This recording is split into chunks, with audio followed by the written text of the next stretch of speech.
बहराइच हिंसा के आगोश में है, आगजनी के आगोश में, पत्थरबाजी के आगोश में। स्थिति इतनी विकट हो गई कि एक राम गोपाल नाम के युवक को अपनी जान गंवानी पड़ी और उसके शरीर में 12-13 से ज्यादा छेद, और मारने से पहले उसके पांव के नाखून खींच लिए गए, बाहर निकाल लिए गए। ये स्थिति। और संघर्ष कहां से शुरू हुआ? संघर्ष शुरू हुआ प्रतिमा विसर्जन की यात्रा पर पथराव से। गाना नहीं बजना चाहिए, भजन नहीं बजेगा, कीर्तन नहीं होगा, जयकारा नहीं चलेगा। क्यों? इससे भाईचारा खतरे में पड़ जाएगा, इससे गंगा जमुना नाराज हो जाएंगे। और दूसरा एक प्रश्न ये कि मैं बहराइच के एक प्रशासनिक अधिकारी को सुन रहा था। वो महिला है, वो कह रही थी कि मुस्लिम क्षेत्र से जब ये प्रतिमा विसर्जन यात्रा गुजरी, ये मुस्लिम क्षेत्र क्या होता है? ये मुस्लिम क्षेत्र क्या है? क्या संविधान ने इस आधार पर क्षेत्र बांटे हैं? क्या सुप्रीम कोर्ट ने इस आधार पर क्षेत्र बांटे हैं? संसद और विधानसभाओं ने इस आधार पर कानून बनाए हैं क्या कि ये इलाका मुस्लिम इलाका कहलाएगा, ये इलाका हिंदू इलाका कहलाएगा? ये किसने नोटिफाई किए कि ये मुस्लिम इलाके कहलाएंगे? और वहां फिर हिंदू प्रशासन नहीं जा सकता, और जाएगा तो यही स्थिति होगी कि फिर किसी राम गोपाल के पैर के नाखून खींच लिए जाएंगे और उसकी देह में 15 गोलियां उतार दी जाएंगी। ये सवाल बहराइच से खड़े हुए हैं। और अकेले बहराइच नहीं, बंगाल में प्रतिमा विसर्जन के जुलूसों पर पथराव है, बिहार में है, झारखंड में है। ये चलन है, पूरा आइसोलेटेड घटना नहीं, इक्का दुक्का घटना नहीं, ये पूरा चलन है। ये चलन क्यों है? क्या इस देश में हिंदू धार्मिक यात्राएं और शोभा यात्राएं नहीं निकाली जा सकती? क्या उसके लिए ये नियम हो गया है कि मुस्लिम क्षेत्र, ये जो सो कॉल्ड मुस्लिम क्षेत्र है, तथाकथित मुस्लिम क्षेत्र, उससे कोई हिंदू यात्रा नहीं गुजरेगी? और इसी की प्रतिक्रिया में अगर हिंदू क्षेत्र बांट लिया लोगों ने, तब क्या होगा? फिर कैसे आना जाना करोगे सब लोग? ये बड़ा सवाल खड़ा है। मैं बताइए, बड़े वरिष्ठ प्रशासनिक अधिकारी ये कह रही कि मुस्लिम क्षेत्र में प्रोसेशन गया। मैं तो चौंक गया सुन के कि मुस्लिम क्षेत्र भी होता है देश में कोई। यहीं से टकराव का बीज पनपता है।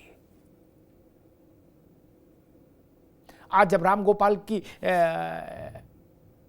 अंतिम यात्रा निकाली गई और उनका संस्कार किया गया, तो उस वक्त फिर उत्तेजना फैल गई और फिर हिंसा हुई, आगजनी हुई। बहराइच में तनाव है। उत्तर प्रदेश सरकार के तमाम वरिष्ठ अधिकारी वहां कैंप कर रहे हैं। इसीलिए मुख्यमंत्री ने कहा कि दोषी बख्शे नहीं जाएंगे किसी भी कीमत पर। लेकिन एक सवाल यह भी खड़ा होता है कि जुलूस के समय जो एहतियात बरता जाना चाहिए था, जुलूस की सुरक्षा के लिए जो एहतियात बरता जाना चाहिए था प्रशासन के स्तर पर, पुलिस के स्तर पर, वो रविवार को क्यों नहीं बरता गया? ये प्रश्न है और रहेगा। गलती किसकी है, कितनी है, ये भी चिन्हित होना चाहिए। क्या पुलिस के अधिकारियों को पता होगा, स्थानीय अधिकारियों को पता होगा कि कौन सा इलाका उनके लिए संवेदनशील है? उनकी भाषा में कहे तो मुस्लिम क्षेत्र है। वहां क्या प्रशासनिक व्यवस्था थी, क्या पुलिस की व्यवस्था थी? ऐसा हुआ कैसे? एक नौजवान को खींच के घर में ले जाना और उसके नाखून निकालकर गोलियों से उसके शरीर को छत विच्छत कर देना, इस सब प्रक्रिया के दौरान पुलिस कहां थी? ये बड़े सवाल है और ये सवाल पीछा करेंगे हमेशा। मूल बात ये कि क्या हम हिंदुस्तान को मुस्लिम और हिंदू क्षेत्र में बांटने की ओर बढ़ रहे हैं? क्योंकि अगर आप किसी एक धर्म के लिए इलाके को चिन्हित कर देंगे कि ये मुस्लिम क्षेत्र है, तो स्वाभाविक है उसकी प्रतिक्रिया में दूसरे धर्म के इलाके भी चिन्हित हो जाएंगे। तो वो स्थिति बड़ी खतरनाक होगी। चिनगारी का खेल बुरा होता है। उत्तर प्रदेश में चुनाव भी है, 10 विधानसभा क्षेत्रों में बाई इलेक्शन होना है। क्या बहराइच का कोई प्रसंग चुनाव से जुड़ा हुआ है? कोई प्रयोग संयोग हो रहा है? और अगर ये चीज चुनाव से जुड़ी हुई है तो ये और भी अनर्थकारी है, और भी पीड़ादायक है कि चुनाव के लिए हमने कुछ जाने गंवा दी। राजनीति के चौसर पर हमने एक पूरे इलाके को लगा दिया। अग्नि का तांडव दिख रहा वहां। हिंसा का अट्टहास है, अग्नि का तांडव है बहराइच में। लेकिन वही सवाल कि हिंदू धार्मिक यात्राओं पर, शोभा यात्राओं पर, बारातों पर पत्थरबाजी क्यों और पत्थरबाजी कब तक? हमारे साथियों ने एक रिपोर्ट तैयार की, पर इस रिपोर्ट को देखिए, फिर मेहमानों से परिचय कराएं और फिर बहस में चलते हैं।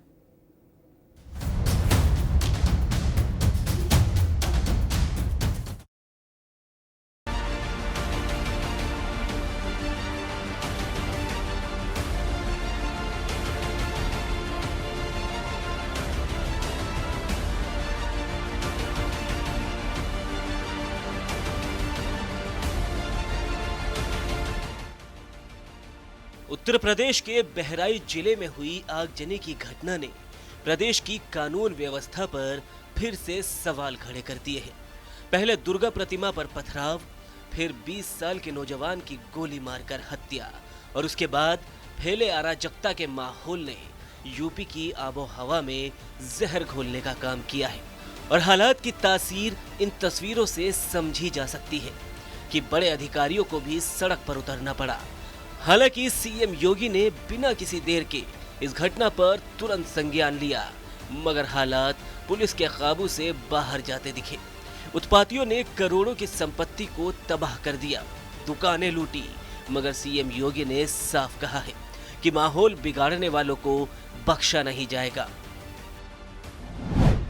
सीएम योगी ने अपने पोस्ट में लिखा है कि बहराइच के महसी में माहौल बिगाड़ने वालों को बख्शा नहीं जाएगा।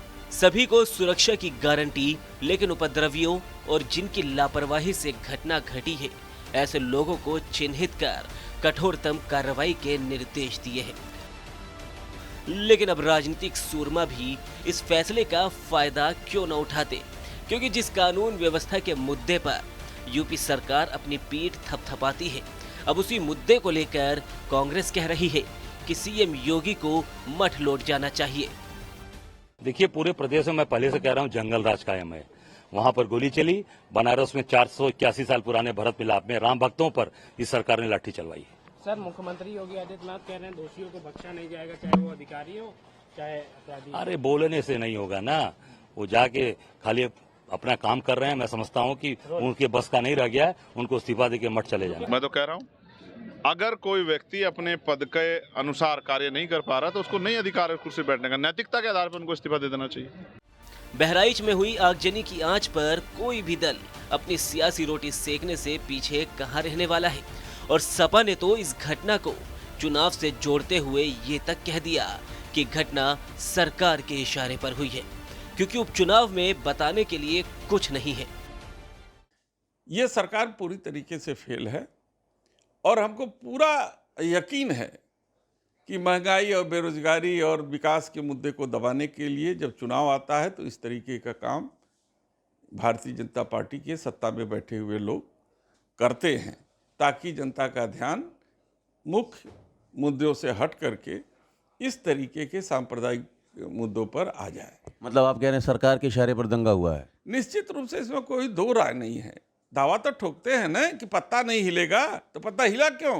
पुलिस है कि नहीं है, और उसके साथ साथ उन लाउड स्पीकर्स पे क्या बजाया जा रहा है। अगर ये बात मैं कहूँ तो हो सकता है सरकार कुछ और बात कहे, लेकिन कम से कम प्रशासन को यह ध्यान रखना चाहिए था कि आखिरकार क्या बजा रहे हैं, क्या किसी को अपमानित कर रहे हैं। तो ये पूरी जिम्मेदारी शासन की थी, सरकार की थी। शासन की चूक की वजह से इतनी बड़ी घटना हुई। हालांकि इस मामले में पुलिस ने 10 लोगों के खिलाफ एफआईआर दर्ज की है और 20 से 25 लोगों को हिरासत में लिया जा चुका है, मगर सरकार भी आगजनी मामले में कोई ढील देने को राजी नहीं है। लिहाजा आरोपियों के साथ साथ उन अफसरों पर भी गाज गिरेगी जिन्होंने लापरवाही बरती।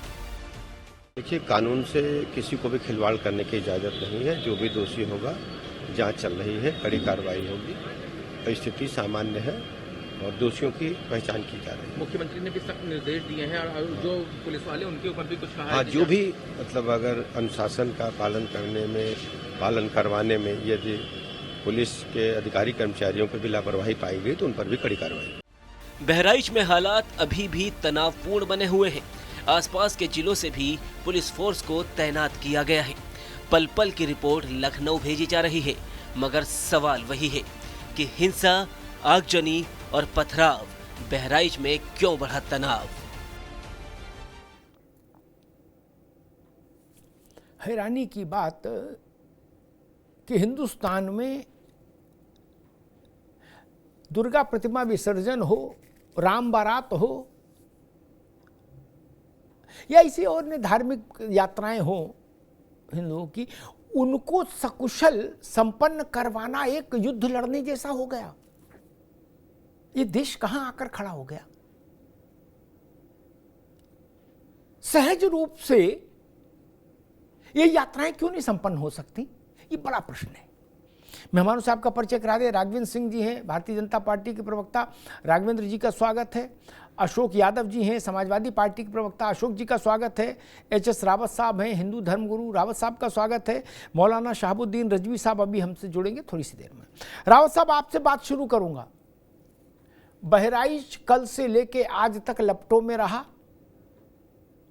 एक बेहद नृशंस ढंग से एक नौजवान राम गोपाल की बर्बरतापूर्ण हत्या कर दी गई, जिसके देह में 12-14 छेद, उसके पांव के नाखून निकाल लिए गए। और वजह वही जो पुरानी बीमारी है, शोभा प्रतिमा विसर्जन यात्रा पर पथराव, वहां से तनाव शुरू हुआ। रावत साहब जी, अमिताभ जी, भारत के अंदर कुछ नेता और उन नेताओं के जो नीचे उपनेता और उपनेताओं के जो चापलूस किस्म के लोग हैं, वो इस घिनौनी राजनीति में इन्वॉल्व होते हैं। जब तक ऊपर के नेता का इशारा नहीं होगा, जब तक नीचे वाले उपद्रव नहीं कर सकते, ये सच है। किसी भी आम पब्लिक की हिम्मत नहीं है कि जब तक उसको गांव का प्रधान ना भड़काए या कोई मेंबर वहां का ना भड़काए, ये तो सच है। इस प्रकार की जो यात्राएं हिंदू धर्म की होती हैं, उनके ऊपर पथराव, गोली चलाना, हिंसा, आगजनी, ये एक हिंदुओं के अंदर दहशत यानी माहौल पैदा करने का एक तरीका सोची हुई रणनीति के तहत चल रहा है। क्या 8-10 साल 15 साल तक ये फैलाते रहो, हम अपनी जनसंख्या बढ़ाते रहें, गजवाए हिंदुस्तान की तरफ अग्रसर होते रहें, क्योंकि हिंदुओं में एक दहशत माहौल पैदा करने का ये एक तरीका है, जिससे कि वो डर करके अपनी रामनवमी की यात्रा निकालें, हनुमान की यात्रा निकालें, दुर्गा पूजा का या गणेश विसर्जन करें। ये दहशत का माहौल पैदा कौन करवा रहा है? जो अपोजिशन में बैठे जो लोग होते हैं वो, तो उनको पता है कि वो चैन से किसी भी कीमत पर वो दूसरी पार्टी को सत्ता में नहीं रहने देते। ये आज से नहीं चल रहा, ये राजा महाराजाओं के जमाने से चल रहा है, और जब से सृष्टि की उत्पत्ति हुई, जब कभी लेते तब से चल रहा है। यही स्थिति पंजाब में देखने को मिली थी। जब इंदिरा गांधी सत्ता से हट गई तो वहां पर बंडर वाले को जन्म दे दिया। इसी प्रकार की जो स्थितियां पैदा की जा रही हैं, इनके अंदर वो लोग भी इन्वॉल्व हैं जो इस प्रकार का पथराव करवाते हैं। खाली एक समुदाय की इतनी हिम्मत नहीं है कि जब तक उनको ऊपर से सपोर्ट नहीं मिलेगी, कोई ना कोई इनका आका है जो इनको सपोर्ट देता है कि तुम करो, हम पीछे से हैं तुम्हारे साथ, हम कहीं ना कहीं आपको बचाव करने की कोशिश करेंगे। अब ये तो योगी जी सरकार को हैंडल करना है कि जांच के अंदर कौन इसमें इन्वॉल्व पाया जाता है, किस प्रकार से पत्थर मस्जिदों में पहुंचते हैं, कौन पहुंचाता है, कौन इनको बैक में सपोर्ट करता है, दिल्ली के अंदर कौन सपोर्ट कर रहा है, कौन इनको कहीं ना कहीं से किस प्रकार की सामग्री, हथियार ये सब मुहैया कराता है, ये बड़ा जांच का विषय होता है। लेकिन खुद ही पॉइंट अगर मैं कहूं तो हिंदुओं के अंदर टेरर पैदा करना ये इनकी सोची समझी चाल है, इसमें अपोजिशन पार्टियां भी इन्वॉल्व हैं। अशोक यादव जी, बीजेपी ने कहा कि इस बहराइच की हिंसा के पीछे समाजवादी पार्टी और कांग्रेस का हाथ है। ठीक, इसका तो आप उत्तर दीजिएगा। दूसरा मैं समझ, एक प्रश्न मेरी तरफ से ये है कि क्या भारत में, हिंदुस्तान में हिंदू धार्मिक यात्राओं, प्रदर्शनों, शोभा यात्राओं को सुरक्षित बिना किसी तनाव के नहीं निकाला जा सकता? और अगर भारत में नहीं निकल सकता प्रतिमा विसर्जन का जुलूस, तो क्या सीरिया और यमन और युगांडा और पाकिस्तान में निकलेगा? अशोक जी। देखिए अमिताभ जी, आपने दो सवाल किए। पहला सवाल कि भारतीय जनता पार्टी का जो आरोप है, मैं पूछता हूं, अभी कुछ दिन पहले फरीदाबाद में एक तथाकथित गोरक्षक के कहे जाने वाले लोगों ने एक लड़के की जान ले ली थी गोली मार के। कौन लोग थे और किस विचारधारा से प्रेरित थे?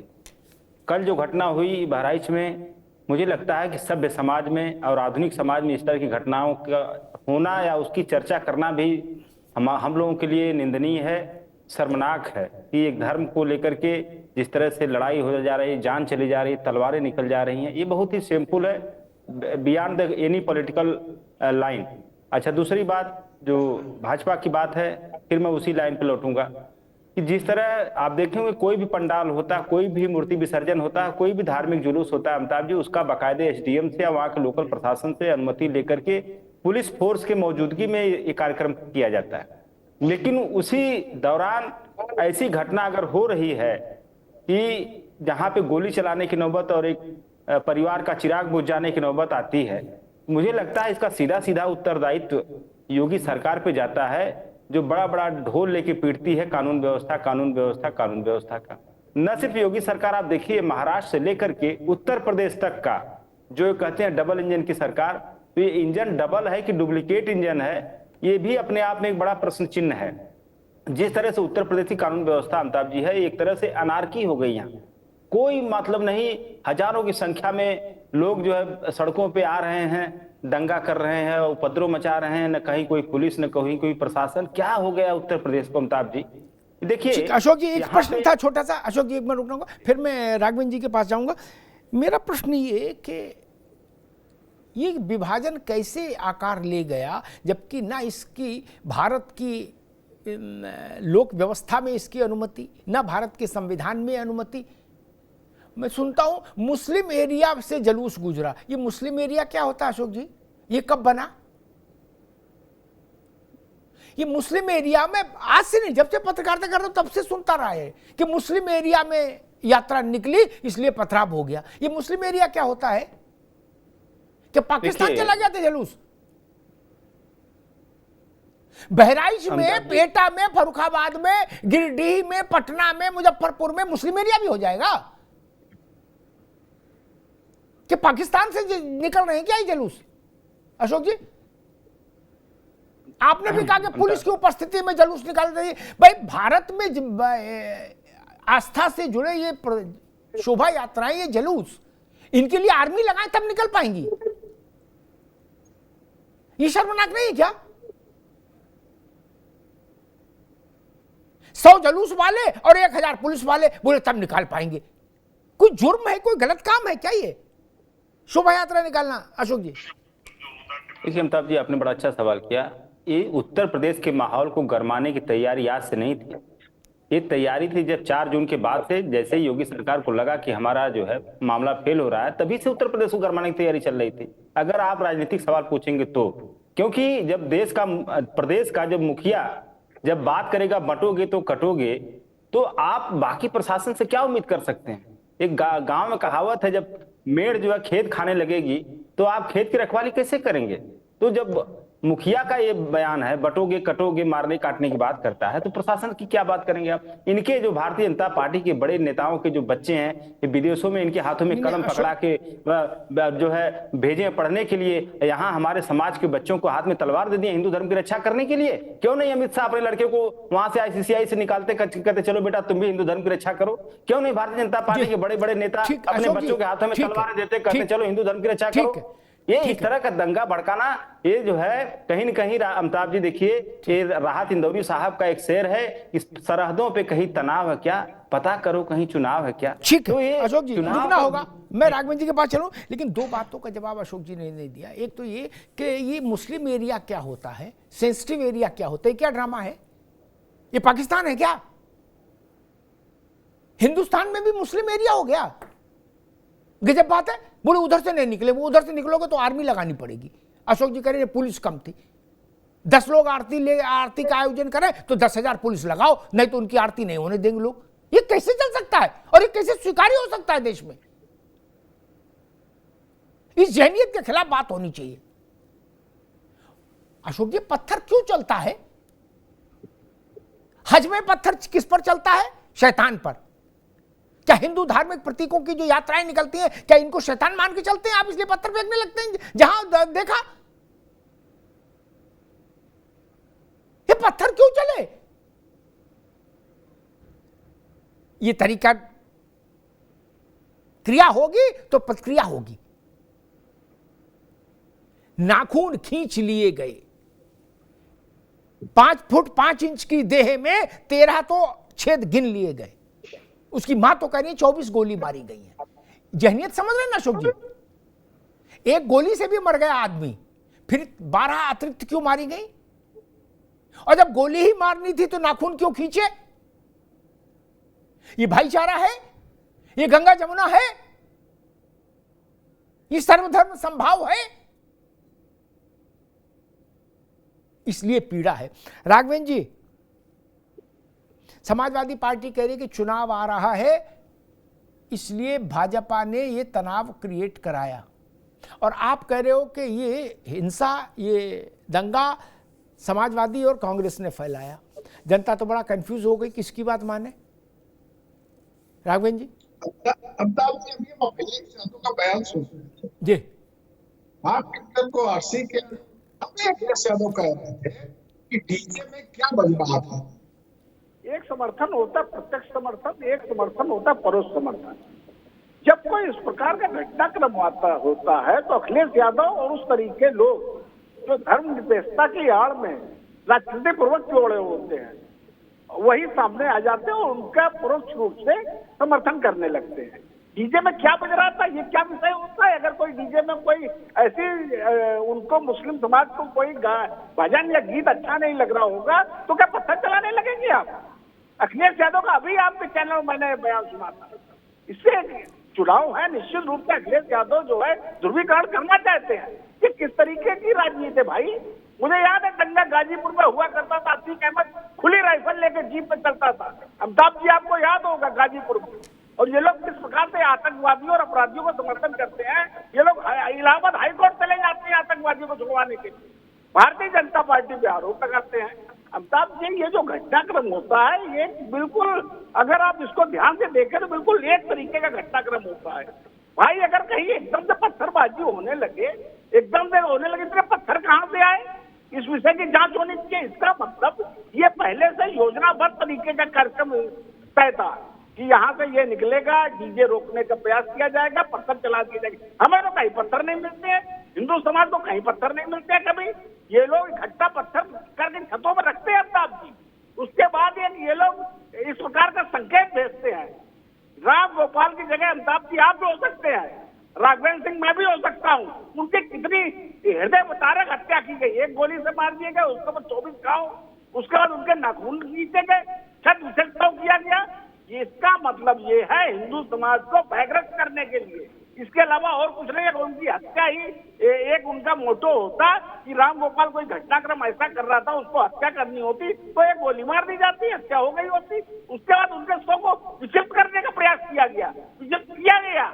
निश्चित निश्चित रूप से हमारे देश और प्रदेश में ऐसे लोग सक्रिय हैं, ऐसे राजनेता सक्रिय हैं जो ऐसा घटनाक्रम होते हैं और परोक्ष रूप से उनका समर्थन करते रही हमारी सरकार की बात। हमारी सरकार बिल्कुल एक्टिव है। माननीय मुख्यमंत्री योगी आदित्यनाथ जी ने कह दिया है, जांच भी हो रही है, लोग गिरफ्तारियां भी हो रही है और ऐसा उसमें बिल्कुल इसमें आइकॉन तय किया जाएगा कि आगे आने वाली नहीं। राघवेंद्र बाबू एक सवाल खड़ा होता है, जब बहराइच का टेम्परेचर वहां के अधिकारियों को तो पता ही होगा, जहां वहां कलेक्टर कप्तान जो है उसको पता ही होना चाहिए, और ऐसी विसर्जन यात्रा जब निकल रही है इसमें तनाव हो सकता है, तो उसके लिए सुरक्षा के पर्याप्त बंदोबस्त और बड़े अधिकारी सड़क पर रहते, ऐसा क्यों नहीं किया गया? ये सवाल तो पूछा जाएगा। नहीं, अब जांच होगी, जांच में सबका दोष सामने आएगा, सब पकड़े जाएंगे, सब बात ठीक है, लेकिन मैं पूछ रहा हूं अधिकारी किस काम में व्यस्त थे? वो पोकेमोन कार्टून चैनल देख रहे थे क्या? अगर इतना बड़ा कार्यक्रम निकल रहा था शहर से तो अधिकारी क्यों नहीं थे सड़क पर? राघवेंद्र जी, आपका ये यक्ष प्रश्न है, इस विषय को हमारे माननीय मुख्यमंत्री जी बहुत संजीदगी से ले रहे हैं और जो बहराइच का घटनाक्रम है उसको व्यक्तिगत रूप से माननीय मुख्यमंत्री जी ले रहे हैं। इस पे अभी जांच चल रही है, चाहे इतना बड़ा अधिकारी हो। हम लोग जो है IAS अधिकारी को बर्खास्त करने से बात नहीं आया है। हम लोगों को पूरा इतिहास देख लीजिए पिछला, अगर उसमें SSP दोषी होगा या कोई भी बड़ा अधिकारी दोषी होगा उस पर कार्रवाई की जाएगी। थाना अध्यक्ष चौकी इंचार्ज को निलंबित कर दिया गया है, 30 से ज्यादा लोगों को हिरासत में ले लिया गया है। एक घटनाक्रम हुआ था 2017 के बाद उत्तर प्रदेश। राघवेंद्र भाई, ये चौकी थाना चौकी से बात थोड़ी ना बनती है। थाना चौकी सिपाही दरोगा से क्या लाभ होगा? नहीं अमिताभ जी, बस अब थोड़ा सा धैर्य रखिए, निश्चित रूप से बड़े अधिकारियों पर भी गाज गिरनी शुरू होगी। निश्चित रूप से आपके चैनल में बैठ के मैं वो गंभीरता से ये बात कह रहा हूँ, बड़े दो अधिकारी भी पकड़े नहीं जाएंगे, निश्चित रूप से बता दें। ठीक है रावत जी, जो प्रश्न मैं अशोक जी से पूछ रहा था, ये मुस्लिम एरिया क्या होता है? कुछ अधिकारी बोलते मुस्लिम एरिया और कुछ जो थोड़ा ज्यादा सियाने वो उसको बोलते सेंसिटिव एरिया से नहीं जाना चाहिए था। ये सेंसिटिव एरिया क्या होता है? पुलिस को पैसा इसी बात का दिया जाता, कोई एरिया सेंसिटिव ना रहा इसी बात की तनख्वाह मिलती है ना पुलिस को? बिल्कुल ठीक बात है। ये सत्यनारायण कथा की पैसा मिलता है नहीं ना तनख्वाह? ठीक बात। ये भारत में मुस्लिम एरिया क्या होता है? मैं बहराइच में भी अधिकारियों को सुन रहा था, मुस्लिम एरिया से प्रोसेशन जब गुजरा तो पत्थरबाजी हुई।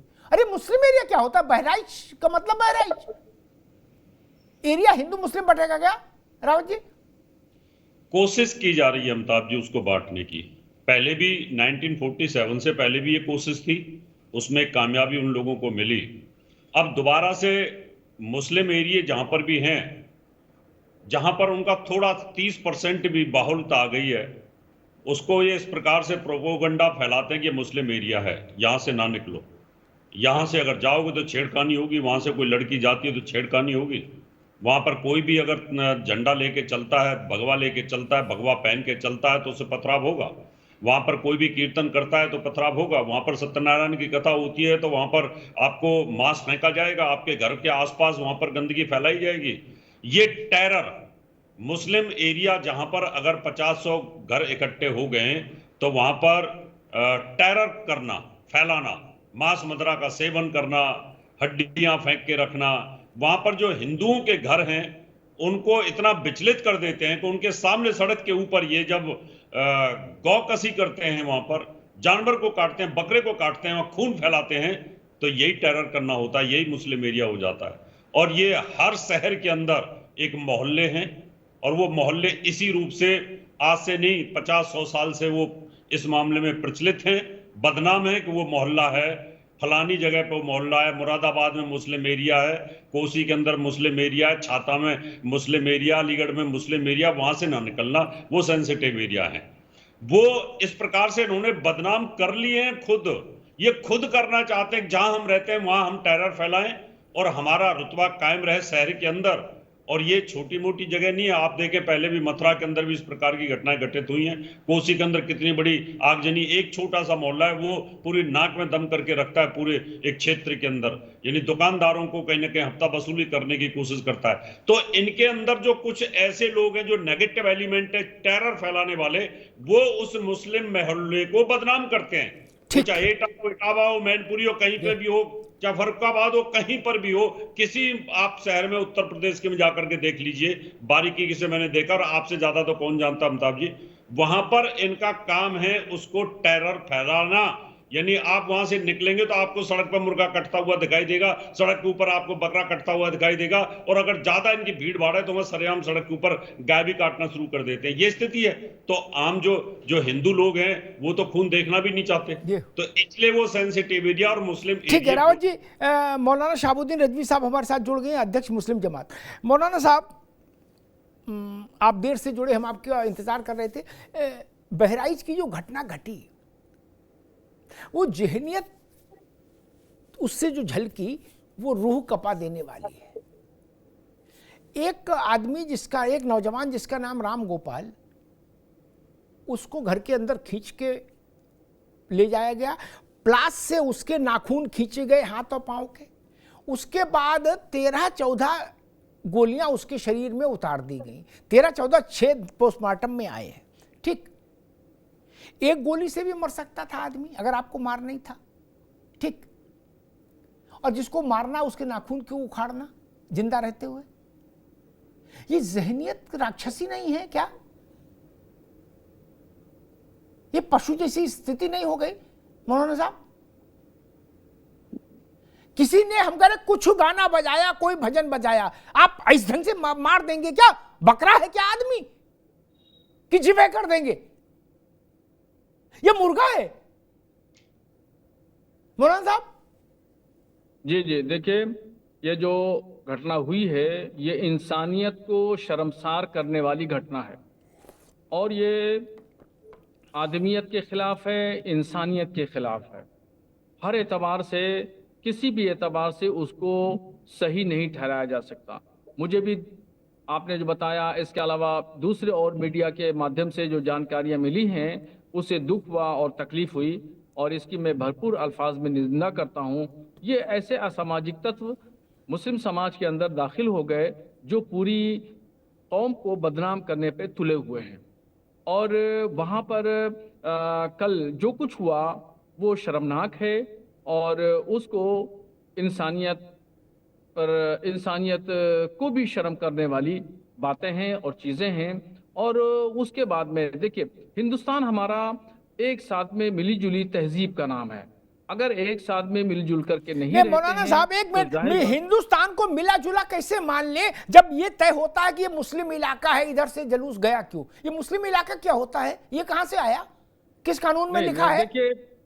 देखिए ऐसा है कि इलाके, रास्ते तय होते हैं, इलाके। अरे रास्ते नहीं, इलाका कैसे तय हो जाएगा? ये मुस्लिम इलाका है, ये कैसे तय कर देगा कोई? फिर हिंदू इलाका तय करेंगे तब क्या करोगे? नहीं, ये तो नहीं तय किया जा सकता, कोई दूसरा तय कर ले अलग बात है, मगर जो जुलूस के रास्ते होते हैं वो तय होते हैं।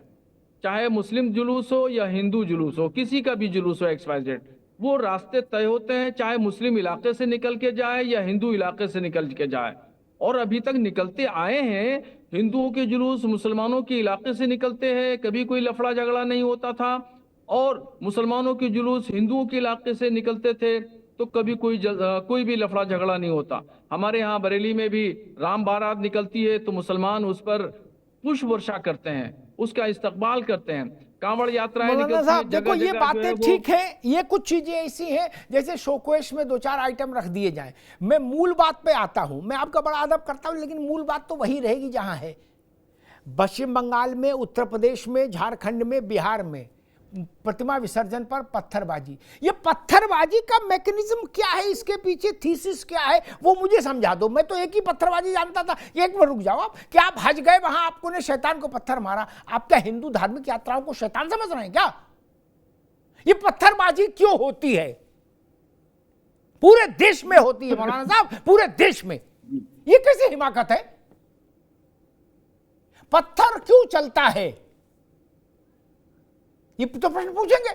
आपको यात्रा अच्छी नहीं लग रही, घर के अंदर बैठो। कोई बवाल है उसमें, पुलिस में रिपोर्ट करिए। आप आदमी को घर के अंदर खींच के उसके शरीर में 15 गोली उतार देंगे। और दूसरी बात, ये इतने पत्थर आते कहां से हैं, मतलब स्टॉक में नहीं। आजकल तो आदमी घर में अनाज भी नहीं होता, इतने जितने पत्थर एक साथ बरस जाते हैं। मौलाना साहब, मतलब ये तो पत्थर तो पहले रखे जाते होंगे, ये कहीं सब्जी मंडी से तो आ नहीं रहे सब्जी में। देखिए 10 सालों के दरमियान, इससे 10 साल से पहले की बात नहीं है, 10 सालों के दरमियान मुस्लिम जो नौजवान हैं, उनको कट्टरपंथी विचारधारा के लोगों ने सोशल मीडिया के माध्यम से और इंटरनेट मीडिया के माध्यम से इस तरीके से लिटरेचर पढ़वाया और पढ़वाया जा रहा है, जिससे मुस्लिम नौजवान रेडिकल हो रहा है। और ये जो पत्थरबाजी की जो बात कर रहे हैं, ये इसी रेडिकलाइजेशन का ही नतीजा है। और चूंकि इस तरीके से कुछ हिंदू लीडरान भी ऐसे बयान दे देते हैं जिसकी वजह से इन लोगों को मौका मिल जाता है, जैसे यति नरसिंहानंद जैसे लोगों ने उल जलूल बयान देते हैं, धर्म संसद लगाते हैं, फिर पैगंबर इस्लाम की शान में गुस्ताखी की।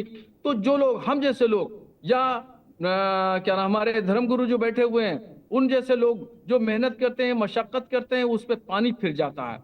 हम कितने ही मजहबी जलसों में चीख चीख के अपने नौजवानों को समझाते हैं। मैं एक बात जानना चाह रहा हूं, बड़ी प्रैक्टिकल, ये यानी पत्थर स्टॉक में जमा करके रखते होंगे अपनी अपनी छतों पर, क्योंकि आजकल पत्थर कहां मिलता है, कहीं नहीं मिलता।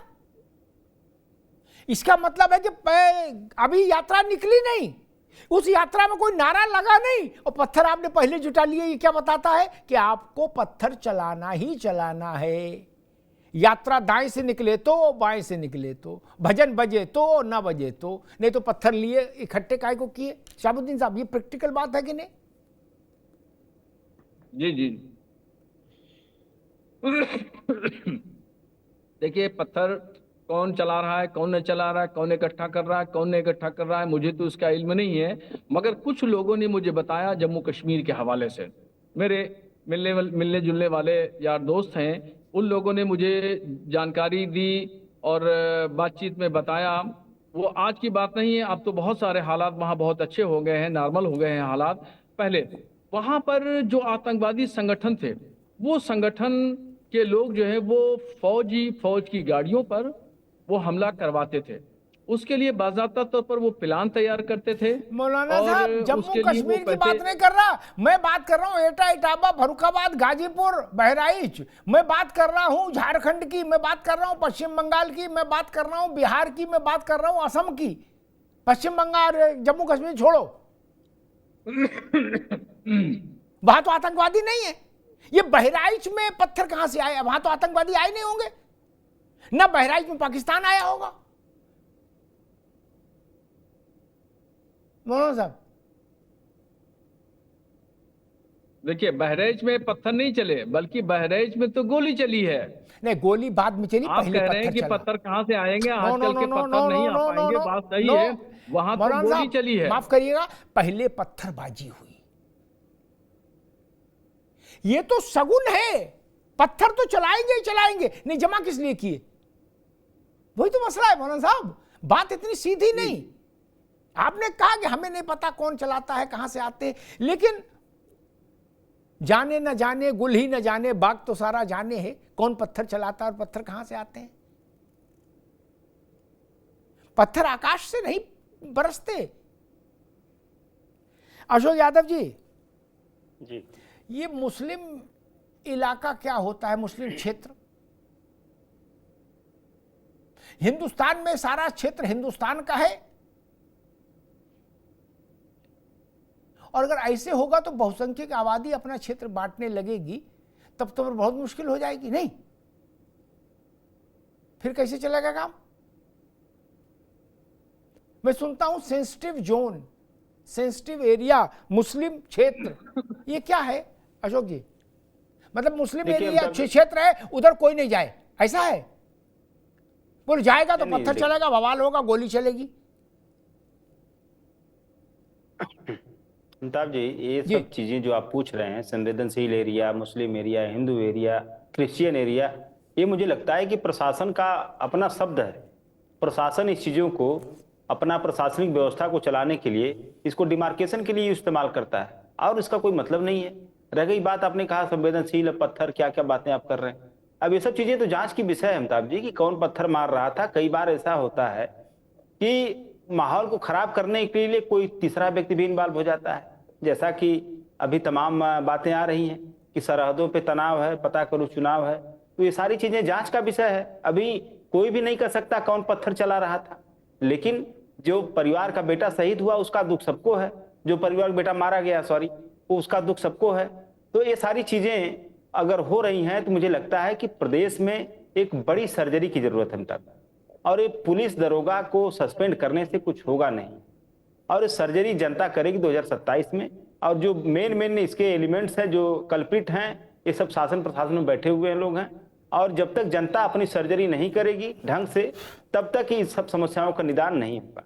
और जनता सर्जरी कर चुकी है 4 जून 2024 के दिन, बाकी जो सर्जरी बची है वो जनता 2027 में कर देगी। क्योंकि जब ये बताइए, एक विधायक, अमिताभ जी, विधायक, सत्ता पक्ष का विधायक सरेआम पीटा जा रहा है और 3 दिन हो गए FIR दर्ज नहीं हुआ।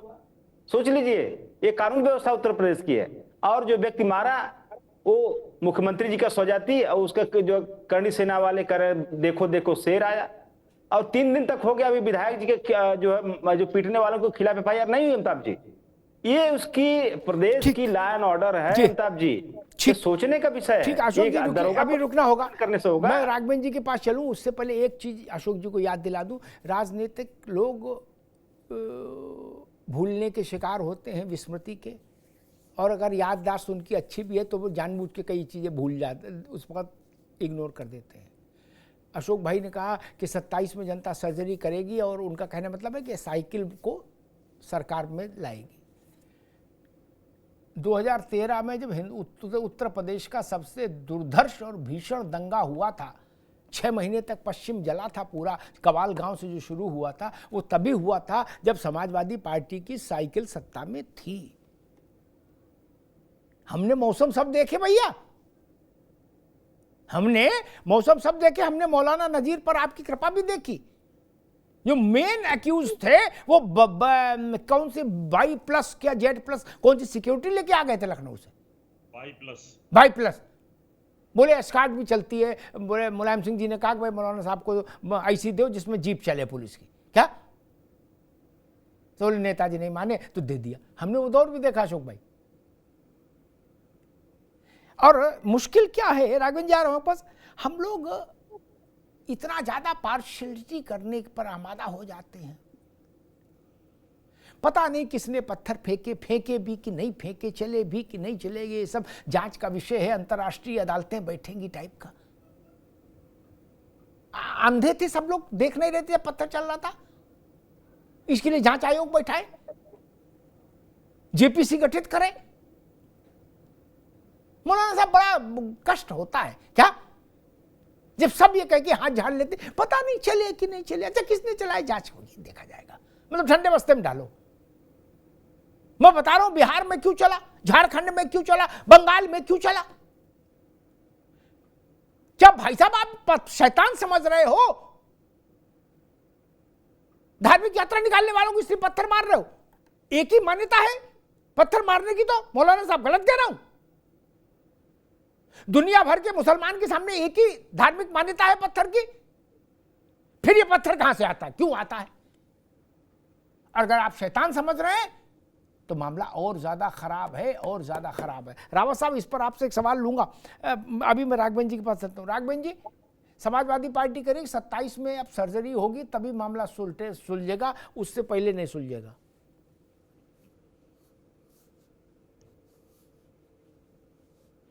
मैंने कहा ये समाजवादी पार्टी तो थोड़ा इतर है, लगातार हमारे साथ बैठते हैं चैनलों में, लेकिन इनका भी रूप वही निकला। क्या आवश्यक है इस घटना को लेकर के राजनीति करना? 27 का भी लंबा समय है। अखिलेश यादव जी ने क्या बोला, मैंने अभी इस चैनल में बोला, वो क्या इंगित करता है? वो यही इंगित करता है अपराधियों का परोक्ष रूप से अखिलेश यादव समर्थन कर रहे हैं, और यही बात आप अशोक जी कह रहे हैं। अशोक जी को 27 नजर आ रहा है, रामगोपाल यादव नहीं, रामगोपाल जी नजर नहीं आ रहे हैं कि एक व्यक्ति सामान्य नागरिक की शरीर का छत विछत कर दिया गया, उसके नाखून नोच दिए गए, 13 गोलियां मार दी गई, वो नजर नहीं आ रहा है। 2027 नजर आ रहा है। कमाल के लोग आप लोग, आपको शर्म नहीं आती है? चैनलों में इस प्रकार से बैठ के इस प्रकार की वाहियात बातें करते हैं। अरे राजनीति अलग होती है, कम से कम ये आपके इस घटनाक्रम को लेकर के, बहराइच में जो घटनाक्रम हुआ इसको लेकर के निंदा करनी चाहिए। आप लोगों को मिलने जाना चाहिए, अखिलेश यादव को जानना चाहिए, समाजवादी पार्टी के एक डेलीगेशन को जाना चाहिए। आप लोग नहीं जाओगे, मुझे पता है। किसी भी हिंदू के साथ कोई इस प्रकार का घटनाक्रम होता है, आप लोगों को साफ सूझ जाता है। आप तो जैसे कुछ अशोक जी कुछ बोल बाल भी देते हो, अखिलेश यादव का तो बयान पूरा हो गया। अब अखिलेश यादव को कोई भी पत्रकार पूछेगा, उनके मुंह से कुछ नहीं निकलेगा, A for apple B for बल्ला भी नहीं निकलेगा। अब वो सब उनका काम पूरा हो गया। आप लोग जिस तरीके से छोटी राजनीति करते हैं, हिंदू मुसलमान करने का प्रयास करते हैं, मुस्लिम अपराधियों के साथ खड़े हो जाते हैं, पूरा देश और उत्तर प्रदेश की जनता देख रही है। आप लोगों का शासनकाल भी हम लोगों ने देखा है, माफिया राज भी आप लोगों का हम लोगों ने देखा है, आप लोगों का गुंडा राज भी हम लोगों ने देखा है। हर तीसरे दिन दंगे हुआ करते थे। राघवेंद्र जी, आर्यन मिश्रा मारा गया गौरक्षक दलों द्वारा, वो हिंदू नहीं था क्या? फरीदाबाद में आर्यन मिश्रा मारा गया ना, वो आप ही लोगों की विचारधारा से वो प्रोत वाले लोग मारे थे आर्यन मिश्रा को। राघवेंद्र जी, अमिताभ जी से पूछिए, आर्यन मिश्रा को मारा गया था गौरक्षा के नाम पे, वो कौन लोग मारे थे उसको? आर्यन मिश्रा कौन लोग मारे थे? वो हिंदू नहीं था। आर्यन मिश्रा हिंदू नहीं था। राघवेंद्र जी, फरीदाबाद में जो तथाकथित गौरक्षकों ने गोली मार के आर्यन मिश्रा नाम के बच्चे की हत्या कर दी, वो हिंदू नहीं था, वो क्या था? मुसलमान था। आप गए थे उसके घर, भाजपा गई थी आर्यन मिश्रा घर। तो आप लोग अपनी राजनीति के चक्कर में एक बेटा सही जो मारा गया, एक बेटा मारा गया कल राजनीति के चक्कर में आप लोगों के द्वारा जो जहर बोया जा रहा है। राघवेंद्र जी, पूरा मत मानिएगा, ये जो जहर आप लोग बो रहे हैं ना समाज में, भुगतना पड़ेगा, समाज को भुगतना पड़ेगा। हमारी सरकार से 2 बार परिवार ने अपना बेटा खोया और आपको राजनीति सूझ रही है। हमारे विचारधारा से पोषित और प्रलोभित होकर के इस तरह के लोग जो है समाज में बवाल करते हैं। राघवेंद्र भाई, बहराइच के अपराधियों की विचारधारा मत बोलिए। आप लोग अपने बच्चों को आप लोग विदेश भेजेंगे, विदेश पढ़ने के लिए भेजेंगे, और यहाँ पे समाज के लोगों के हाथ में तलवार देकर के जाओ बेटा हिंदू धर्म की रक्षा करो। ये इन लोगों का भविष्य, हमारे middle class, lower middle class के बच्चों का भविष्य आप लोग खराब कर रहे हो। तुम तलवार देकर के राघवेंद्र भाई, आपको सुन रहे हैं,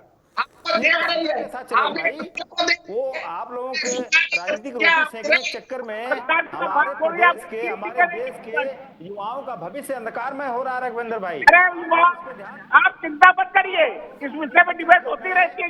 आप लोग राजनीति के चक्कर में हमारे प्रदेश के और देश के युवाओं का भविष्य अंधकार में हो रहा है। आपका जवाब देने के लिए तैयार विदेश भेज दोगे आप लोग डॉक्टर बनने के लिए, बाकी हिंदू धर्म की रक्षा के लिए तलवारों के हाथ में दे दोगे, हिंदू धर्म की रक्षा करो। आप बुलाइए ना अपने नेताओं के लड़कों को, पहले तलवार लेके आगे आगे चले, हिंदू धर्म की रक्षा करें, बाद में सब लोग जाए पीछे पीछे। करते रहे आप लोग क्यों ऐसा करते हैं? आपके राजनीति के चक्कर में मैं निवेदन कर रहा हूँ राघवेंद्र भाई, हाथ जोड़ के कि कृपया हमारे बच्चों का भविष्य मत अंधकार में करिए। आप लोग एक बार रोके, राघवेंद्र जी आपको भी रोकेंगे, अशोक जी आपको भी रोकेंगे। अशोक जी, जो बात आप कह रहे हो ना, आपकी पार्टी के कुछ लोग ऐसे रहे जो बहुत ही बवाली किस्म के बयानों के लिए मास्टर थे क्या?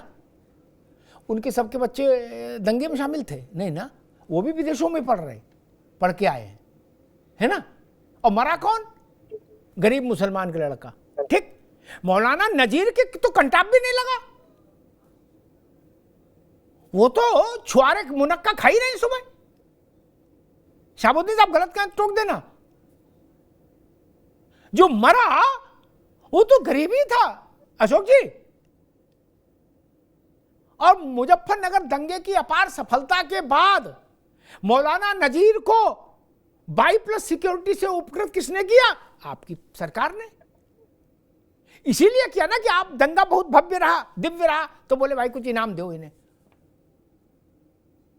शाहबुद्दीन साहब, मुझे बता दीजिए किस मौलाना मौलवी के बड़े बच्चे दंगे में घायल हुए। अशोक जी ने तो बता दिया कि आप झंडा पकड़ा देते, तलवार पकड़ा देते, बच्चों का भविष्य खराब कर रहे हैं। लेकिन मैंने सोचा इधर वाला सवाल आपसे ले लूं। भागलपुर से लेके, भिवंडी से लेके, मलियाना से लेके और ये बहराइच तक लोकल इमाम भी आनंद में है कि नहीं है, चाहे 100 मरे चाहे 17। कभी आपने सुना कि इमाम साहब को कोई समस्या आ गई, उनके परिवार के लोग कुर्बानी देने आए? मौलाना साहब देखिए, फसाद किसी भी एतबार से हो, चाहे छोटा हो या बड़ा हो, चाहे हिंदू मरे या मुसलमान मरे, तकलीफ की बात तो है। तकलीफ तो होगी, पूरे परिवार को तकलीफ होगी, पूरे इलाके को तकलीफ होगी। जो भी सुनेगा, जो इंसानियत नवाज है, तो वो शर्मसार होगा और उसको दुख होगा। तो छोटा दंगा हो या बड़ा दंगा हो, नुकसान तो सभी का होता है, चाहे जीतने वाला का भी नुकसान है और हारने वाला का भी नुकसान है। अब देखिए, बहराइच में जो एक व्यक्ति की मृत्यु हुई, तो उस पर उसके बाद में फिर कितना ही नुकसान हुआ। तो एक जानी नुकसान हुआ, फिर अब जो है, जो गाड़ियों में आग लगाई जा रही है, मकानों में, दुकानों में आग लगाई जा रही है, तो ये माली नुकसान है। नुकसान तो दोनों तरफ से होता है। तो ऐसा नहीं है कि कोई सफल हो गया या कोई कामयाब हो गया दंगा करा करके। ये पॉलिटिकल लोग अपना एंगल सोचते रहते हैं, समझते रहते हैं, मैं उसमें नहीं जाना चाहता हूँ। मगर फसाद तो फसाद है, चाहे छोटा हो या बड़ा हो, नुकसान सभी का होना है और सभी का होता है। और कोई भी मजहब, चाहे जितने भी मज़ाहिब हैं, सबकी किताबें पढ़ लीजिए, सब देख लीजिए, कोई भी मजहबी किताब जो संवैधानिक है वो इस बात की इजाजत नहीं देती है, न मजहबी रहनुमा इस बात की इजाजत देते हैं।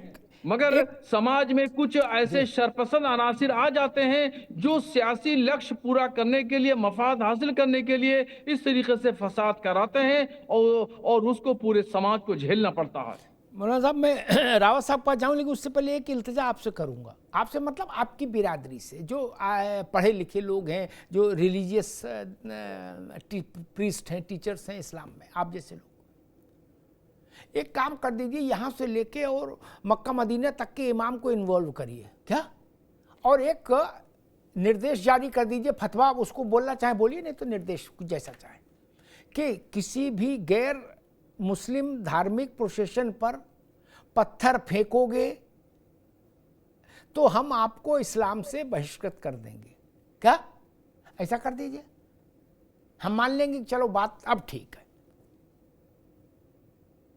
और आप इस्लाम से बहिष्कृत कर दोगे उनको, तो फिर पुलिस के भी हाथ थोड़े से खुल जाएंगे उनका मिजाज दुरुस्त करने के लिए। नहीं,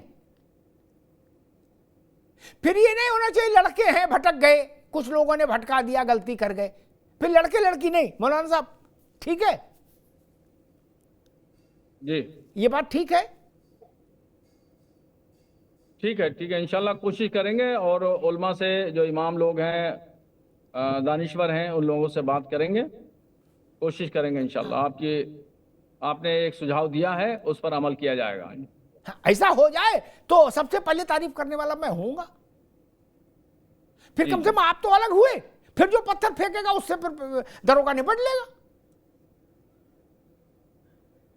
रावत जी, मेरा सवाल ये था कि अभी तो जुलूस निकला नहीं, ठीक, अभी कोई गाना बजा नहीं। अखिलेश जी की चिंता ये कि गाना कौन सा बज रहा था, बताओ, गाना पूछ के बजाएं, गाने की परमिशन अलग लेके आए।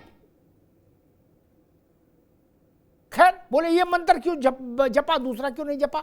खैर, मैं समझना चाह रहा हूं कि पत्थर तो एक लड़ाई होती है स्वस्फूर्त। रावत जी, मौके पर अचानक गर्मा गर्मी हो गई और हिंसा हो गई, ठीक, उसमें कोई संग्रहित करके नहीं रखता चीजें, ना बंदूक, ना तमंचा, ना गोली, ना कारतूस, ना पेट्रोल बम, ना सुतली बम, ना डीजल बम, ये सब चले वहां।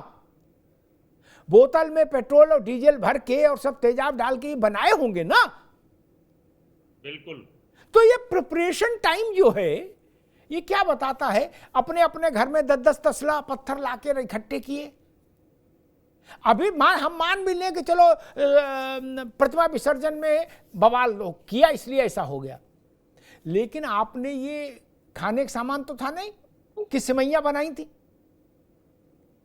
पत्थर और पेट्रोल बम और डीजल बम ये क्यों बनाए गए, क्यों इकट्ठे किए गए, ये क्या बताता है? देखिए अमिताभ जी, आप अभी जो कह रहे थे ना मौलाना साबुद्दीन साहब को, भाई सभी उलेमा मौलाना भाई इस तरीके के निर्देश जारी कर दें। अगर ऐसा निर्देश जारी हो गया तो फिर कुरान को चेंज करना पड़ेगा, कुरान के इंटरप्रिटेशंस चेंज करनी पड़ेगी। और यही सऊदी अरब के प्रिंस ने कहा था, भाई एक बार कुरान को इंटरप्रेट अलग तरीके से किया जाए। वसीम रिजवी ने 28 आयातें ऐसी हैं जिनको सुप्रीम कोर्ट में केस दायर किया था। उन्होंने कहा था कि ये विवादित आयातें हैं, ये भाईचारे को ख़त्म करती हैं, और उन पर मोहर लगा दी फिर जाकिर नाइक ने। जाकिर नाइक ये कहता है कि जहां पर भी आपको अगर काफिरों का कोई भी संगीत सुनाई दे, या जाकिर नाइक के अनुसार कोई भी अगर घंटा घड़ियाल सुनाई दे, वहां पर उनसे भाईचारा ना रखो। ये उनका कहना है सरेआम। वो कहते हैं कि अगर आपके पड़ोस में कोई काफिर है, ये मूर्ति पूजक है, या जो इस्लाम को नहीं मानता है, उसको पहले समझाओ प्यार से, उसको बोलो कि इस्लाम स्वीकार कर ले। अगर वो इस्लाम स्वीकार नहीं करता है तो उसके ऊपर जोर जबरदस्ती करने की कोशिश करो, टैक्स लगाओ, जरिया टैक्स लगाओ। उसके बावजूद भी नहीं मानता है तो उसके कत्लेआम कर दो और जबरदस्ती उसको फिर इस्लाम कबूल कराने की कोशिश करो। जब अगर कुरान में इस प्रकार की आयातें 28 आयातें हैं, उनके नाम भी मैं यहाँ गिनवा सकता हूँ, मेरे पास रिटर्न में रखे हुए हैं, तो ऐसी सिचुएशन में मौलाना साहब बहुत अच्छे आदमी हैं, रिजवी साहब। अब ये अगर कोई आदेश निर्देश करेंगे, क्योंकि ये तो विद्वान और विद्वान आदमी इस बात को समझता है कि ये आयातें जो हैं कहीं ना कहीं इनकी इंटरप्रिटेशंस जो दूसरे धर्म के मानने वाले हैं, जो इस्लाम को नहीं मानते, उनके ये खिलाफ जाती हैं। ठीक है, एक छोटी सी टिप्पणी मौलाना साहब जो रावत जी कह रहे हैं, और ये मुझे भी याद है वसीम रिजवी सुप्रीम कोर्ट में गए थे इस मामले को लेके, और जो जाकिर नाइक जैसे लोग समझा रहे हैं कि गैर इस्लामिक उसका एक भी शब्द आपके कान में पड़े तो तुरंत कूद पड़ो लेके पत्थर। मौलाना साहब जी देखिए, डॉक्टर एच.एस. रावत साहब बड़े दानिश्वर आदमी हैं। उन्होंने जो बातें कही हैं, और उन्होंने वसीम रिजवी के हवाले से बात कही है और जाकिर नाइक के हवाले से बात कही है, इन बातों में कहीं भी कोई हकीकत नहीं है, और ये सारी बातें हकीकत के खिलाफ हैं। कुरान शरीफ में कोई भी ऐसी आयत नहीं है जिसमें इस तरह की बातें कही गई हैं कि घंटा घड़ियाल के बारे में, कान में रुई ठूस लेने के बारे में, या वगैरह वगैरह जो भी बात कही है। ये जाकिर नाइक कट्टरपंथी विचारधारा का पत्थर मारने का चलन तो है ना, रिलीजियस चलन है आपके यहाँ पत्थर मारने का? कुरान शरीफ में कहीं भी कोई आयत नहीं, कुरान शरीफ में नहीं, प्रैक्टिस में मौलाना साहब, कुरान शरीफ छोड़िए, प्रैक्टिस में तो पत्थर मारने का चलन है ना आपके यहाँ? नहीं, हमारे यहाँ कोई पत्थर मारने का कोई चलन नहीं है। अरे हज में सब लोग पत्थर ही मारते हैं, हदीस है ना कुरान है, कोई जो है वो मौलाना साहब वहां सब पत्थर ही तो मारते हैं। नहीं, जो मक्का शरीफ का जो आप हवाला दे रहे हैं, तो मक्का शरीफ में सिर्फ हज के दौरान शैतान को पत्थर मारा जाता है, तो ये सब शैतान है, तो शैतान को पत्थर मारा जाता है। बाकी इसके अलावा कुरान शरीफ में कोई भी ऐसी आयत नहीं है जिसमें ये कहा गया हो कि पत्थर मारो, या जो घंटा बजा रहे हैं उनको, उनके लिए ऐसा करो, ऐसा कुछ नहीं है। उसका जाकिर नाइक गलत तत्वों के साथ में कुरान की आयतें पेश कर रहा है, और वसीम रिजवी ने जो कुछ पेश किया है उसने भी गलत तत्वों में आते पेश किए हैं। मैं किसी दिन बहुत इत्मीनान से जब टाइम होगा तो जो 28 आयतों की बात कर रहे हैं डॉक्टर एच.एस. रावत साहब, तो मैं रावत साहब को मैं एक आयत के बारे में तफसील से मैं समझाऊंगा, आप बताऊंगा। ठीक है मौलाना साहब, ठीक है। अब कुरान पर हम बहस नहीं करना चाहते अभी। अशोक जी, राम गोपाल जिसकी देह में 13-14 गोलियां उतारी गई, नाखून खींचे गए, क्या समाजवादी पार्टी के बड़े नेता, अध्यक्ष और उनके समकक्ष स्तर के नेतागण उसके यहाँ सांत्वना देने जाएंगे राम गोपाल के यहाँ? अमिताभ जी देखिए, समाजवादी पार्टी की पूरी संवेदना है, जो भी इसमें जो बच्चा जो मारा गया है राम गोपाल नाम का, या जो घायल हैं, दोनों पक्षों के जो लोग घायल हैं और जिनकी संपत्तियां जलाई गई, उजाड़ी गई, सबके साथ हमारी संवेदना है। समाजवादी पार्टी की संवेदना उस बच्चे के प्रति भी है जिसकी बात आप कर रहे हैं। हम लोग देखिए अमिताभ जी, इस तरह की घटनाओं में हम लोग संवेदनशील आदमी हैं, संवेदनशील दल हमारा है। हम लोग राजनीति नहीं खोजते, हम लोग राजनीति नहीं खोजते हैं। नहीं, वहां जाएंगे। शांत होगा अमिताभ जी, जब माहौल शांत होगा, जब स्थिति नॉर्मल होगी, तब हमारे पार्टी का डेलीगेशन जहां जहां भी इस तरह की दिक्कतें होती हैं, वो पार्टी का डेलीगेशन जाता है और उसमें कहीं से कोई दिक्कत नहीं। ठीक, हमारे पार्टी का डेलीगेशन अशोक भाई ठीक जाता रहता है इस तरह घटनाओं में। ठीक है, मैं राघवन जी की बात करूं, लेकिन कई बार डेलीगेशन भी जाता है, रहती है भी बात ठीक है, लेकिन कई जगह अध्यक्ष जी खुद भी जाते हैं। मुझे लगा ये घटना बहुत बर्बर है, यहाँ अध्यक्ष को खुद जाना चाहिए। डेलीगेशन छोटा पड़ जाता है, देह में 15 गोली उतार दी गई, नाखून खींच लिए गए, अफगानिस्तान बना दिया साला बहराइच। वहां अध्यक्ष जी को, अखिलेश जी को जाना चाहिए, एक मैसेज जाए। लेकिन ये जो बैलेंस करने का वो है ना, ये बड़ा गड़बड़ कर देता है, ना इधर ना उधर। बोले अब राम गोपाल की हत्या अगर दुखद बतानी है तो फिर 4 आइटम और आगे जोड़ो। क्या ये कोई चार्ट है क्या कि ये भी डाल दो, ये भी डाल दो, ये भी डाल दो और अनारदाना भी डाल दो ऊपर से? नहीं भाई, क्या दबाव है बैलेंस करने का, और क्यों दबाव है? जिसकी गलती है उसको गलत नहीं कहें। राघवेंद्र जी, मेरा फिर वही सवाल, जब पता था कि बहराइच का मूड क्या है, मन क्या है, मिजाज क्या है, साजिश कैसी हो रही है, स्वाभाविक है एलआईयू से लेके अधिकारियों तक का काम ही होता है, और उनके पास कोई दूसरा काम तो है नहीं कि कलेक्टर और कप्तान मनरेगा में खुदाई कर रहे, ताल बना रहे। ठीक, ये सब कैसे लैप्स हो गया अचानक से, इतनी बड़ा घटना घट गया। अब वहां पता लग रहा है दे जहाज सब प्रदेश भर के अधिकारी उतार दे रहे हो। जो उस जलूस के साथ पर्याप्त मात्रा में बड़े अधिकारी रहते, इंटेलिजेंस का उपयोग होता, तो ये समस्या क्यों पैदा होती? राघवन जी नहीं, बिल्कुल सही कह रहे हैं अमिताभ जी। हम इस बात को इधर उधर नहीं घुमाना चाहते हैं। निश्चित रूप से प्रशासन से कहीं ना कहीं चूक जरूर हुई है। मुझे कहने में कतई अशोक नहीं है, कतई बिल्कुल हिचक का अनुभव नहीं है।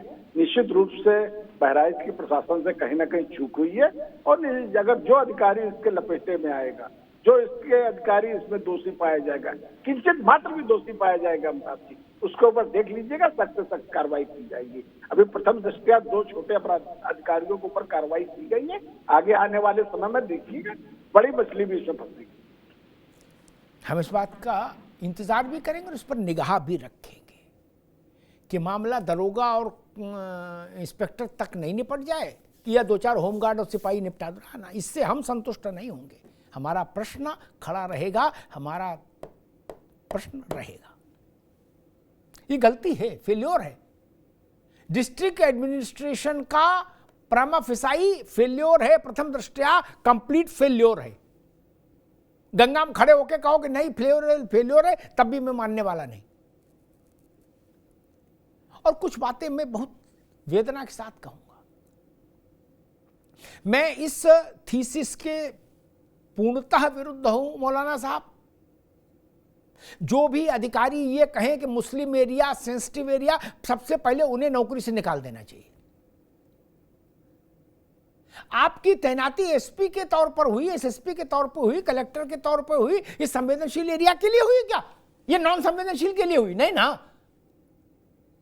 जो लोग ऐसी भोड़ी बात करें उनको दंडित पहले करो। आपकी सैलरी किस लिए जाती है? जनता के टैक्स से। ये प्रतिबंध भारत में लगेगा क्या? क्या इस्लामाबाद से गुजरना चाह रहे थे ये विसर्जन की यात्रा? नहीं ना, भारत में नहीं गुजर सकती यात्रा। अधिकारी बता रहे कि मुस्लिम एरियाज में चला गया था जलूस, क्यों नहीं जा सकता? अगर जाएगा तो पत्थर चलेगा? नहीं। एक तरफ कहा जा रहा है हम भाईचारा, गंगा जमुना नर्मदा कावेरी बने जा रहे। मौलाना साहब ने भी कुछ उदाहरण गिनाए कि हमने फूल फेंके। फिर आपके यहां जलूस नहीं जा सकता।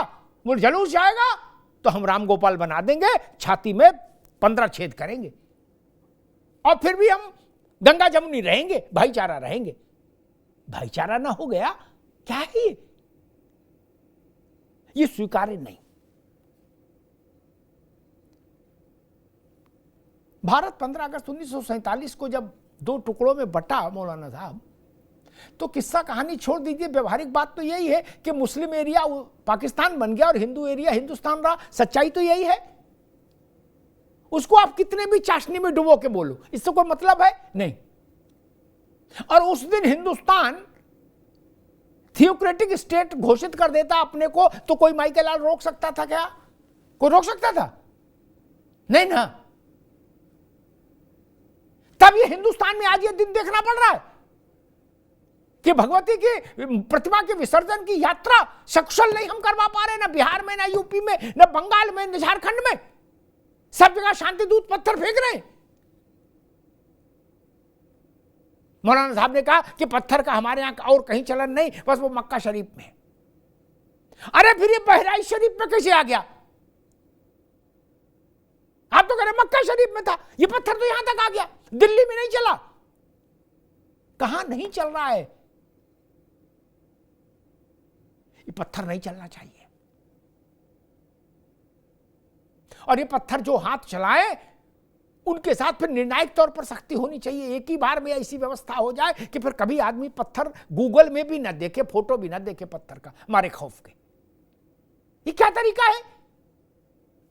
और ये प्रश्न भी कितना आहत करने वाला है भारत के मन को कि डीजे में बज के आ रहा था।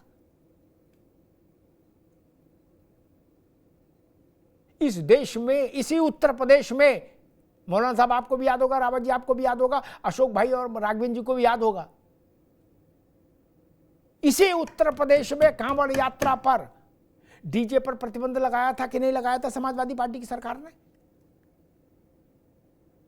लेकिन उन्होंने मुहर्रम से लेकर शबे बारात तक कहीं रोक नहीं लगाई थी, चाहे जितना हल्ला मचाओ। क्या सच नहीं है? क्या सच नहीं है? आज सवाल उठाया जाए, राम गोपाल इस नृशंसता से मारा गया, तो उसके साथ ही सवाल एक हल्की सी उसको भी दे दी श्रद्धांजलि की छींटे। उन्होंने नहीं, बड़ा दुखद हुआ जो हुआ। क्या हुआ ये भी नहीं बोल रहे, जो हुआ सो दुखद हुआ। रावत जी क्या हुआ ये भी नहीं बोल रहे अपने श्रीमुख से। लोग कह रहे जो हुआ सो दुखद हुआ, अब इधर आ जाओ। हम इतना भारत में ऐसी राजनीति चाहते हैं क्या? पाकिस्तान में प्रतिमा विसर्जन नहीं हो पाए, बात समझ में आती है। सीरिया, युगांडा, यमन में नहीं हो पाए, बात समझ में आती है। अफगानिस्तान में गुरुद्वारे नहीं चल पा रहे, समझ में आता है। ये भारत में ऐसी स्थिति पैदा हो जाए और जिसे देखो वो कह रहा हम तो अमन के फरिश्ते हैं। तो ये जो पत्थर फेंक रहे हैं कौन से हैं, क्या हैं? और जो व्याख्या है ना मौलाना साहब, वो बड़ी खतरनाक है कि शैतान को पत्थर मारते हैं। क्या ये व्याख्या मक्का शरीफ से भी बाहर आ गई? क्या ये जो लोग पत्थर फेंक रहे हैं, क्या उनके मन में ये नहीं है कि जो लोग गुजर रहे हैं शैतान है? इसके बाद कोई भाई कोई चारा बसता है, कोई गंगा कोई जमुना बसती है क्या? ये क्यों नहीं कहते हमारे मुस्लिम लोग कि हमारी जिम्मेदारी है, ये यात्रा हम निकलवाएंगे? क्यों नहीं होती बात? होनी चाहिए ना। राजनीतिक लोगों से छोड़ दीजिए, चार बड़े मौलाना ये जिम्मेदारी लें कि चलो हम चलते हैं आगे, देखें कौन पत्थर फेंकता है। लीजिए जिम्मेदारी, तो मैं मानूंगा हाँ आप भाईचारा के पक्ष में हैं, आप सद्भाव के पक्ष में हैं, गंगा और जमुना के पक्ष में हैं। अन्यथा ये वाणी विलास है, वाणी विलास। शासन में जिन लोगों की चूक रही उन पर कार्रवाई होगी, मुख्यमंत्री ने कहा भी है। लेकिन उन सबसे बड़ा सवाल ये, जिस पर चिंतन पूरे राष्ट्र को करना चाहिए और चिंता भी करनी चाहिए मौलाना साहब, कि क्या ये देश हिंदुस्तान जिसका नाम वो ऐसा बन गया कि जहां हनुमान जयंती की शोभा यात्रा, राम बारात, प्रतिमा विसर्जन, ऐसे धार्मिक त्योहारों को करना युद्ध लड़ने जैसा हो जाए? ये यात्राएं सकुशल संपन्न हो, क्या इसके लिए आत्म बलिदान देने की जरूरत आ गई अब देश में कि बलिदान दें तब यात्रा निकलेगी हमारी? ये ठीक नहीं, ये तरीका ठीक नहीं। इस्लाम की उम्र कितनी है? 1400-1500 साल मौलाना साहब। उससे पहले हिंदुस्तान नहीं था क्या? था ना। यहां तब भी यात्राएं निकलती थी, शोभा यात्राएं निकलती थी। ये देश को किस चौराहे पर लाकर खड़ा करना चाहते हैं? ये स्वीकार्य नहीं। और ये अवधारणा घृणित है, अस्वीकार्य है। मुस्लिम इलाका और हिंदू इलाका, ये क्या तरीका है? जो भी, मैं तो राघवेंद्र जी कहूंगा, जो अधिकारी ऐसी थ्योरी लेकर चले उनको सबसे पहले बाहर करो नौकरी से कि मुस्लिम इलाका है। इलाका बांट के रखेंगे क्या? लोकतंत्र में, लोकशाही में इलाका नहीं हो सकता किसी का। सारा इलाका भारत का, 140 करोड़ लोगों का, भारत का, हिंदुस्तान का, ये स्वीकार करना होगा। और मौलाना साहब ने अब कश्मीर के पत्थरबाजों का उदाहरण दिया। मौलाना साहब, वो कहानी अलग है, लेकिन बहराइच में जो पत्थर चल रहा है या बिहार में जो चल रहा है, झारखंड में जो चल रहा है, उसकी जहनियत अलग है। वहां आतंकवादी नहीं है, वहां घर का ही मानसिकता ऐसी है कि नवरात्र आए, उस इधर हम लोगों ने कलश स्थापना की, उधर उनने पत्थर स्थापना शुरू कर दी। क्या बोले? पत्थर इकट्ठा करो रे। क्यों? बोले 10वीं के बाद चलाना नहीं है। सच्चाई ये है, कड़वी है, लेकिन यही है। मैं सभी से कहूंगा कि बहराइच में शांति स्थापित हो, जख्मों पर मरहम लगे, व्यवस्था फिर से शांतिपूर्ण हो, इसके लिए हम सब मिलकर प्रयास करें। और जो भी दोषी हैं, जिन्होंने भी ये राम गोपाल के जरिए एक बर्बर संदेश देने की हिमाकत की है, उनके साथ भी कठोरतम दंड विधान लागू किया जाए। धन्यवाद।